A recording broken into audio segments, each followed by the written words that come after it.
ഇതേപോലെ ഈ കാണുന്ന പോലെ ഒന്ന് റൊട്ടേറ്റ് ചെയ്യുമ്പോഴത്തേക്ക് അത് റൊട്ടേറ്റ് ആകുന്നുണ്ടെങ്കിൽ അത് കറക്റ്റായിട്ട് ഫിക്സ് ആയിട്ട് അതേപോലെ തന്നെ ഇങ്ങനെ സെൻറ്ററിൽ പ്രസ് ചെയ്തുകൊണ്ട് നമുക്ക് ഇതേപോലെ ഇൻസേർട്ട് ചെയ്യാം. നമ്മളിത് ഇൻസേർട്ട് ചെയ്യുന്ന സമയത്ത് നല്ലതുപോലെ ബ്രീത്ത് വലിച്ചു വിട്ടതിന് ശേഷമേ ചെയ്യാവുള്ളൂ. ഒത്തിരി ബലം പിടിച്ചിട്ടോ ഫോഴ്സ് ചെയ്തിട്ടോ ഒന്നും ചെയ്യരുത്. ആദ്യം വെക്കുമ്പോഴത്തേക്കൊക്കെ ഭയങ്കര പാടായിരിക്കും. ആദ്യത്തെ തവണ എനിക്ക് ഭയങ്കര പേടിയായിരുന്നു. ഞാൻ എൻ്റെ ഫ്രണ്ടിനെ വിളിച്ച് ചോദിച്ചിട്ടൊക്കെയാണ് വെച്ചത്. കാരണം എനിക്ക് പറ്റുന്നില്ലായിരുന്നു. എനിക്ക് ഭയങ്കര ടെൻഷൻ പോലൊക്കെ ആയിരുന്നു.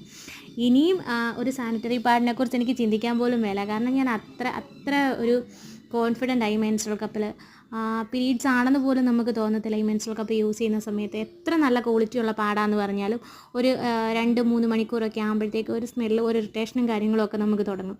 പക്ഷേ ഈ ഒരു മെൻസ്ട്രുവൽ കപ്പ് എന്ന് പറയുന്നത് ഒരിക്കലും അങ്ങനെ ഒരു ഇറിറ്റേഷനോ കാര്യങ്ങളോ ഒന്നും തോന്നത്തില്ല.